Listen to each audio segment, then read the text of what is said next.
by Momentum Corporate. Momentum, here for you on your journey to success. Momentum Metropolitan Life Limited is an authorized financial services provider. Now, we're always encouraged to save more for retirement purposes, and I think many of us don't think that far ahead, but we really should be taking all of that into consideration, all of the financial struggle that we'll face if we don't start saving early for retirement. But the problem is, between the car and the bond and education, all of that, it's very easy for retirement savings to be the last thing on our budget list. Now, with all of that being said, National Treasury has come up with a proposal to provide some kind of relief for retirement members. It's called the two-pot system, and it's a way to, well, allow us to cheat a little bit at the end of the day. Head of Funds at Work, Nashalin Portrag at Momentum, is on the line just to explain how the two-pot system is going to work and what they expect from the budget next week. Nashalin, welcome to the show.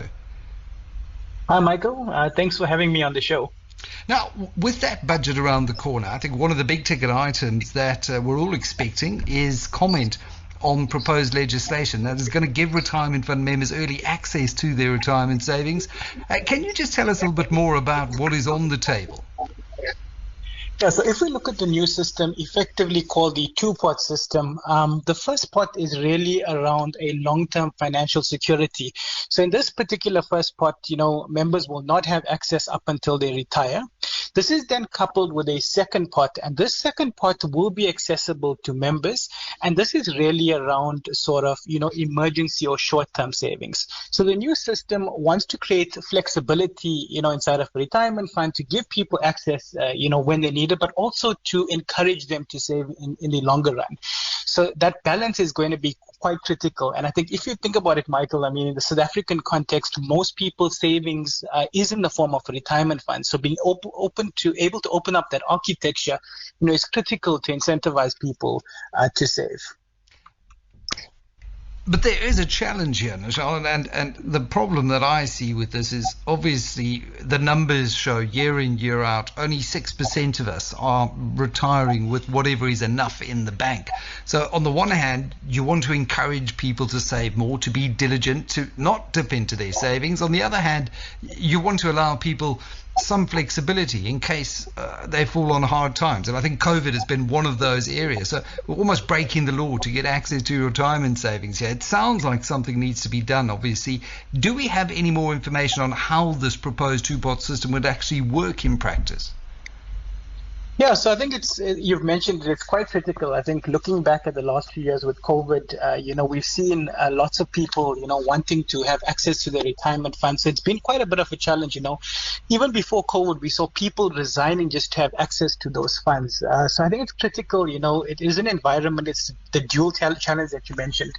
And practically, what one has to then set up is what's going to be critical in this two-pot system is, the member education, being able to, have that conversation and discussion with members. I think from an umbrella fund perspective, that engagement is going to be quite critical.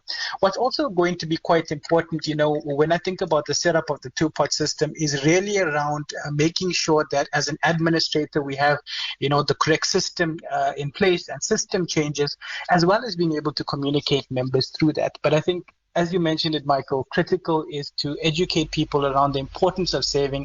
The 6% number that you mentioned, where only 6% can retire comfortably, and that's really around getting people or to incentivize them to save. So as an administrator, I think that education is going to be critical, getting the systems ready and really separating those two funds. And then what's also critical, because we know there's a poor culture of savings, is ensuring that there are, the adequate guardrails in place.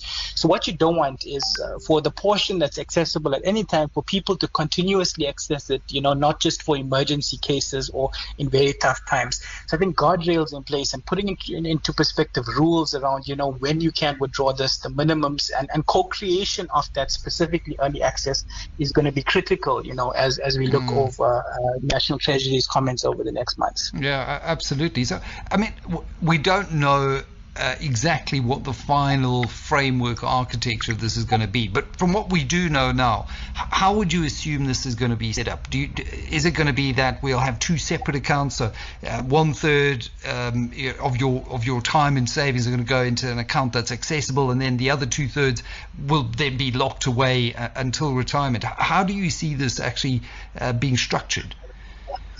Yeah, so I mean, again, I think there's a lot of discussion, and we will be very involved in sort of the co-creation. But you've explained it quite well. We expect that the accessible part of it is going to be at least over 1/3. There's probably going to be also sort of a minimum value to that, say around 2,000.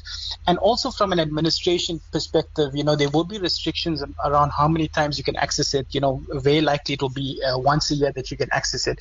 The difficulty is, if you give people access at any time, there could be issues around when people having to withdraw and, the administration around that. So I think there's going to be guardrails around the minimum value. It's probably going to be, capped at 1/3, and how frequent you can access it within the year. The second part, which is probably around the 2/3, is going to be sort of that preservation component. So it's going to be ring fence protected, and that's only going to be accessible at retirement. So I think really we fundamentally changing the way that the retirement fund is set up, in that currently when people leave, or they can take out their retirement savings, whereas now that 2/3 will really be around there and be protected, up until they retire. And it sounds like, because when you, in the current system, when you get to retirement, you do have that 1/3 that is available that you can take in cash, and the other 2/3 are then put into a retirement annuity type product. So basically this system is sort of spreading the availability of that lump sum over the lifetime of the members' needs. So when you most need it, you can tap into it. It sounds like the whole landscape is changing pretty fundamentally here, though I know, obviously, as I said earlier, lots of areas still need to be ironed out.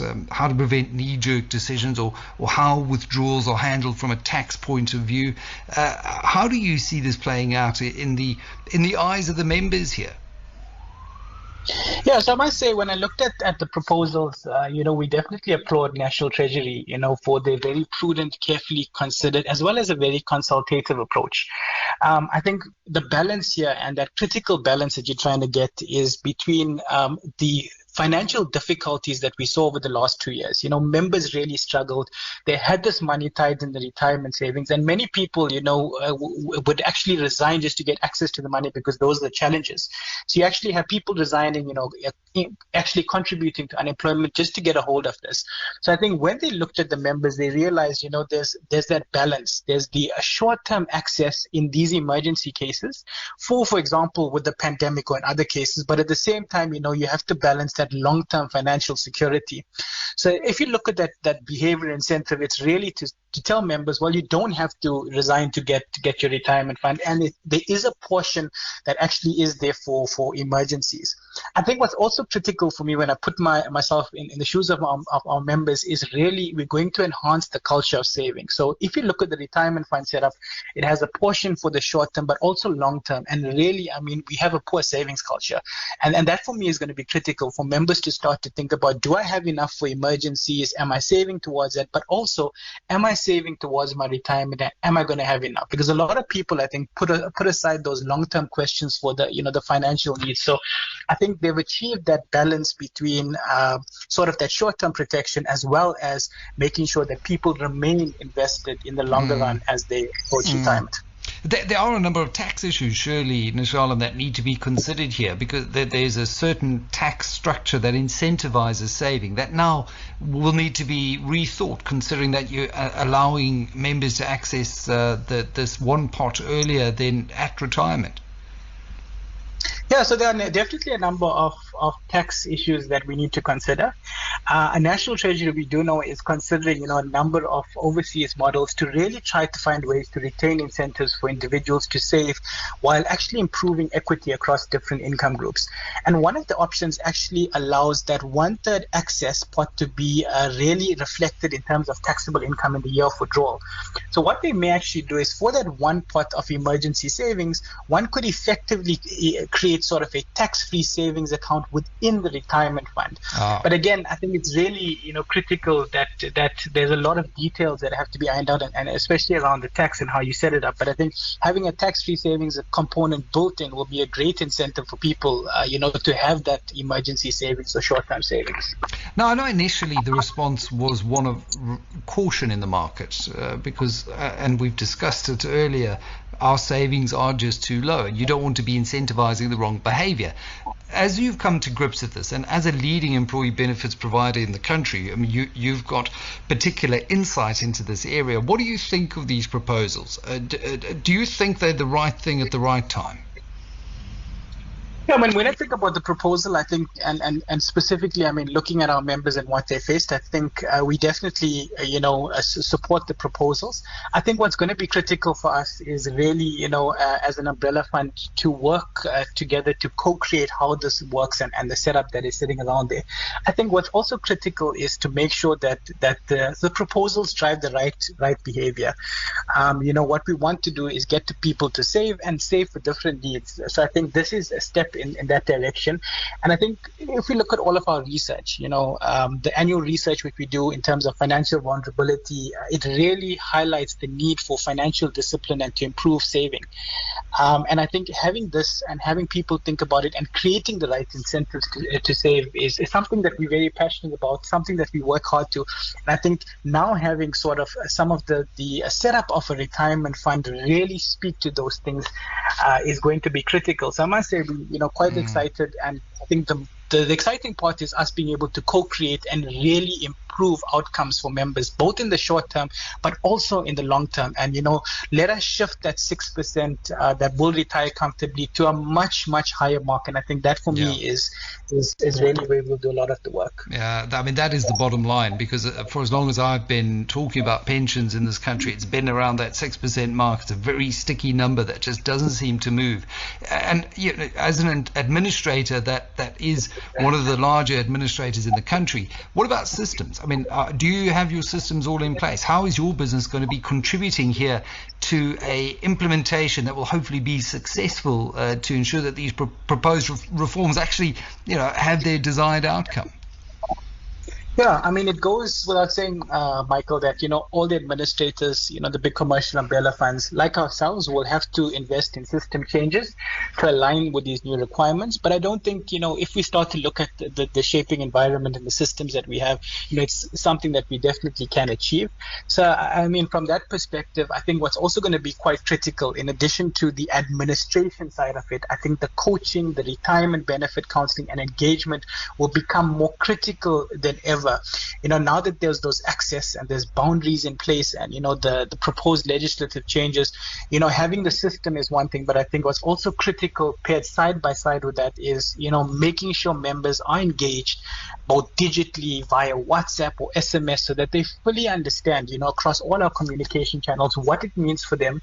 And, if they can really use the system quite well, it can significantly improve their retirement outcomes. And that's, as I said, it's something that we're really passionate about. Yeah, looking forward to that budget next week. Thanks so much, Nashalin Portrag, head of Momentum's big umbrella fund, Funds at Work, with a bit more detail on that two-pot system, which is a big change to our retirement fund landscape here on Hot 1027. The Hot 1027 Labour feature was brought to you by Momentum Corporate. Momentum, here for you on your journey to success. Momentum Metropolitan Life Limited is an authorised financial services provider. By Momentum Corporate.